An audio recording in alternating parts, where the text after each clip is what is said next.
Hola, ¿qué tal? Iniciamos el noticiero científico y cultural iberoamericano NSC. Prepárense para un recorrido por el impacto del conocimiento y la cultura en nuestras vidas, respaldado por la Asociación de Televisiones Educativas y Culturales Iberoamericanas, ATEI. Esto es lo más relevante de la ciencia y la cultura en Iberoamérica. Explorar Europa, la luna de Júpiter, promete revolucionar nuestra búsqueda de vida extraterrestre. Su océano subterráneo, escondido bajo una capa de hielo, ofrece un ambiente potencialmente habitable. Las futuras misiones apuntan a perforar esta superficie helada buscando pistas sobre la existencia de vida más allá de la Tierra.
La minería submarina se perfila como una vía para explorar recursos antes inaccesibles, prometiendo revolucionar la industria extractiva.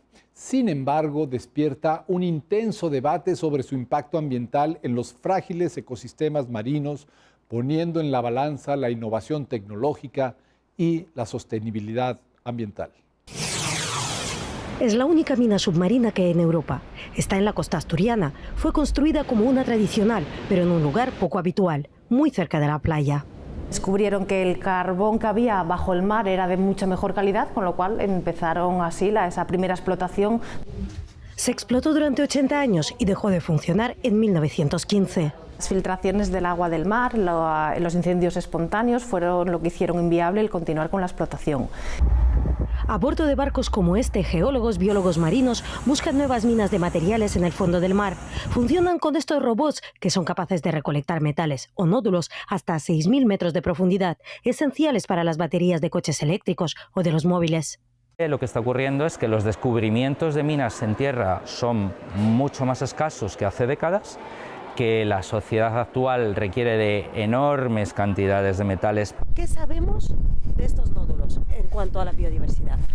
Bueno, los nódulos son puntos calientes de biodiversidad porque la fauna en esa zona de nódulos aumenta muchísimo con respecto a las zonas donde no hay nódulos. Frente a las costas canarias y en Galicia son las dos zonas que han identificado los científicos para la posible ubicación de minas submarinas aquí en España. Pero para que se pongan en marcha, nos dicen, aún queda tiempo. Su explotación va a depender de la urgencia climática, de la urgencia de la transición digital. El 95-97% de las especies que viven a más de 3.000 metros de profundidad son desconocidas. Por eso es muy importante llegarlas a conocer antes de que se empiecen a destruir. En julio, la alta autoridad de fondos marinos decidirá si autoriza ese tipo de minas en algunas zonas de aguas internacionales. El pingüino emperador, icónico habitante de la Antártida, enfrenta una grave amenaza debido al acelerado deshielo de su hábitat, resultado directo del cambio climático.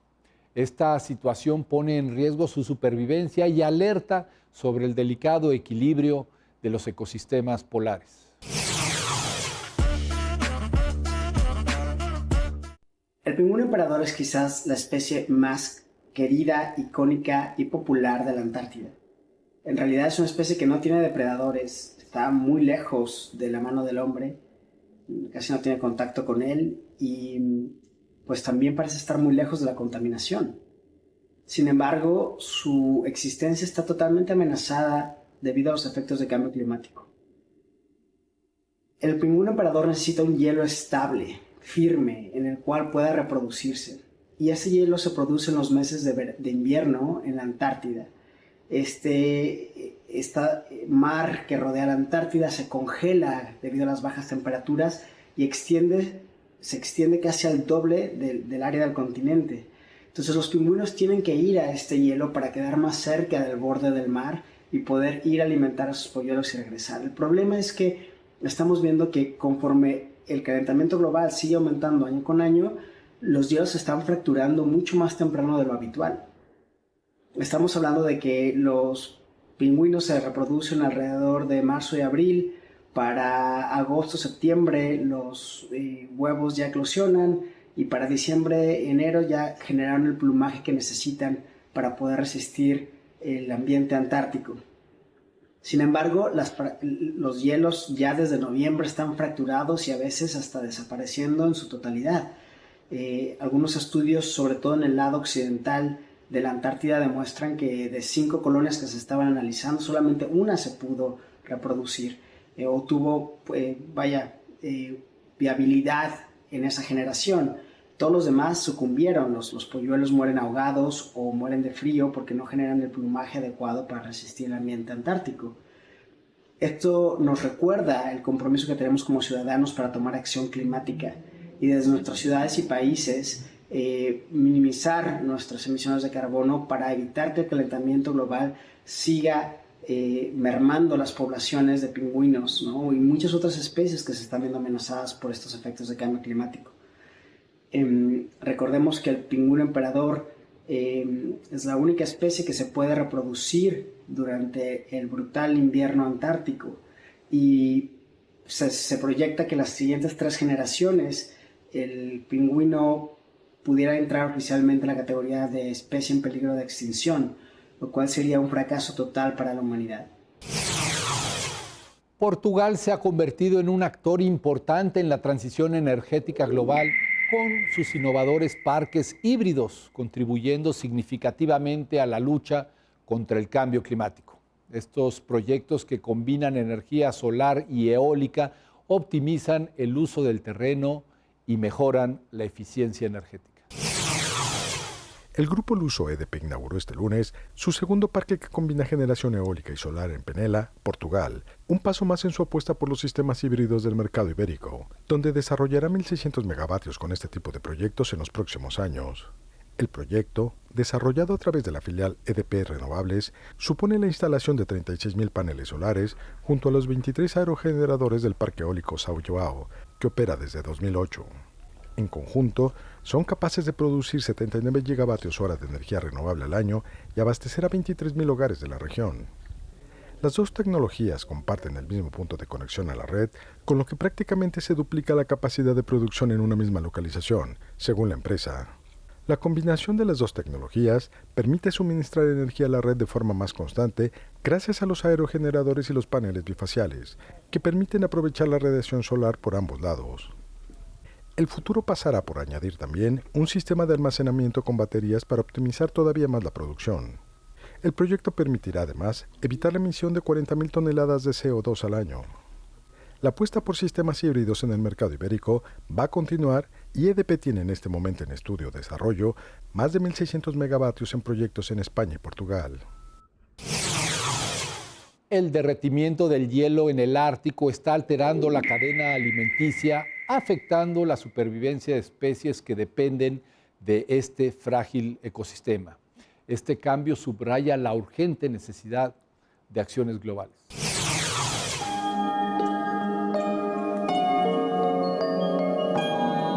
El calentamiento global ya ha comenzado a alterar la cadena alimenticia en el Ártico. La pérdida de hielo marino provoca cambios en las comunidades de zooplancton. La población de copépodos grandes y ricos en lípidos está disminuyendo, mientras que el zooplancton pequeño está aumentando en número y distribución. Si hay menos zooplancton para comer o si su calidad nutricional disminuye, los peces que se alimentan de él también disminuyen, como el bacalao polar, una especie crucial en la cadena alimenticia de este ecosistema. Los huevos y las larvas de los peces también sufren por el calentamiento de las aguas superficiales y una mayor exposición a los rayos ultravioleta. Menos bacalao polar también significa menos alimento para sus depredadores, focas, peces grandes y cetáceos como el narval y la beluga. Para encontrar condiciones habitables, estas especies migran hacia el norte, mientras sus ecosistemas se pueblan por nuevos depredadores y especies competidoras del sur. El debilitamiento de esta red alimentaria afecta a las especies que están en la cima, los humanos que pueblan las regiones árticas.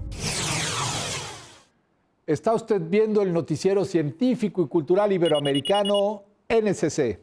Lo invitamos a que se una a nuestros canales de WhatsApp y Telegram. Regresamos en unos momentos.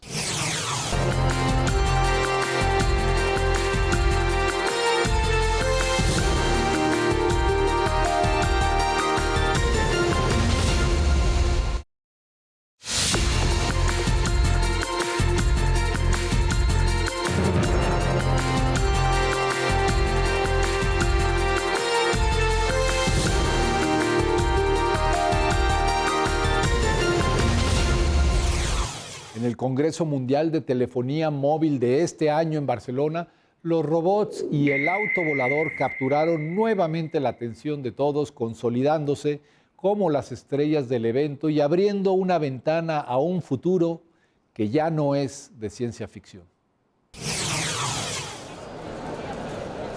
El Congreso Mundial de la Telefonía Móvil en Barcelona es una cita ineludible del sector de las telecomunicaciones.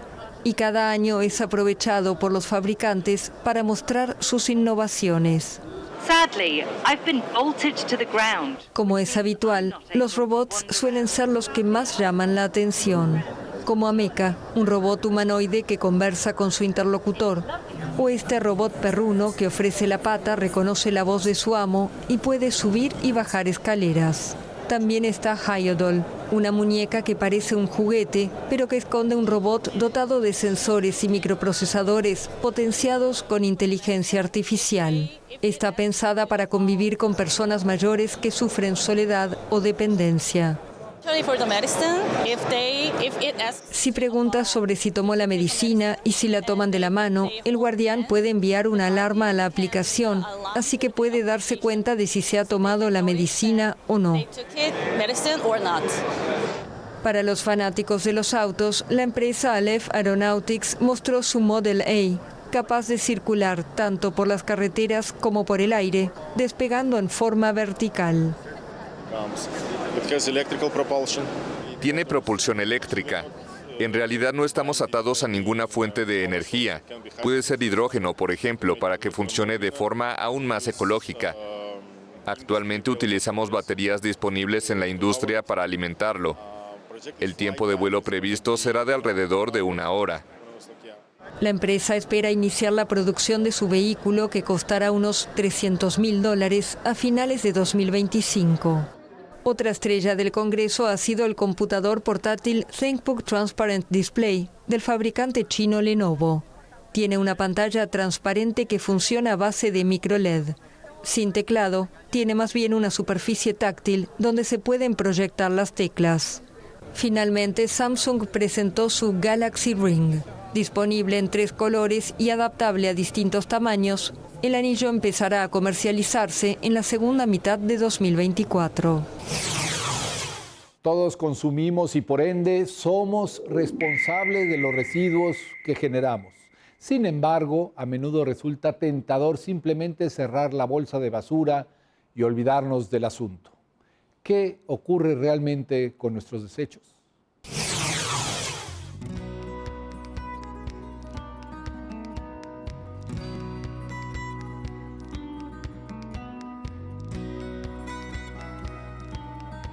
¿Qué pasa con nuestros residuos? En México habitamos aproximadamente 126 millones de personas y generamos un poco más de 120,000 toneladas de basura al día. ¿Te lo imaginas? Equivale a llenar 658 veces el Estadio Azteca.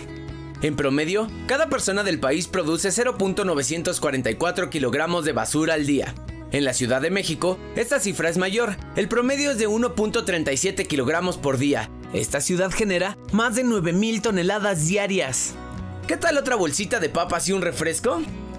En México, la disposición final de los residuos se hace en los llamados rellenos sanitarios, sitios donde la basura se apila y cubre grandes extensiones de terreno.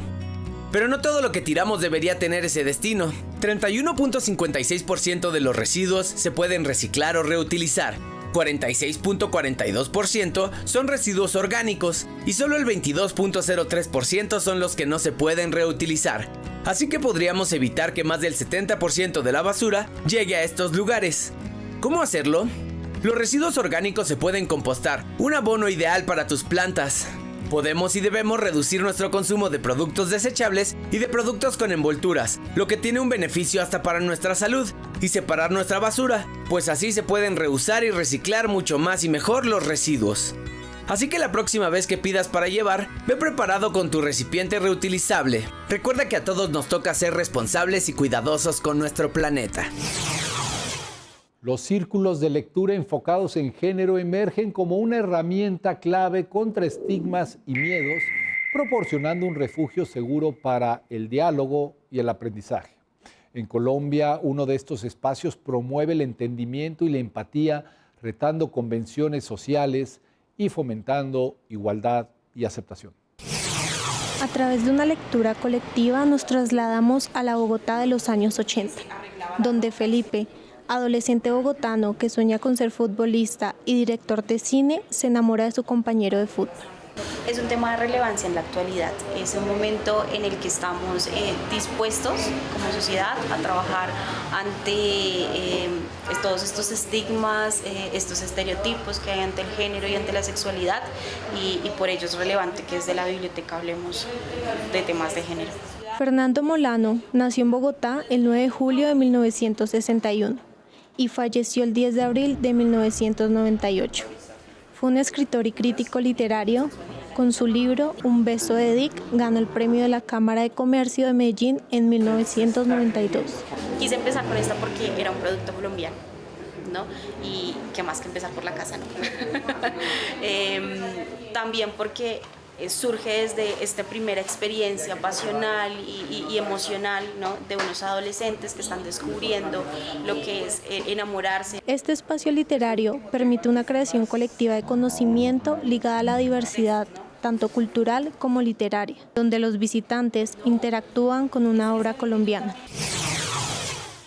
La entomofagia o consumo de insectos es una tradición histórica en la gastronomía mexicana que ofrece una diversificación nutritiva y sostenible en la dieta.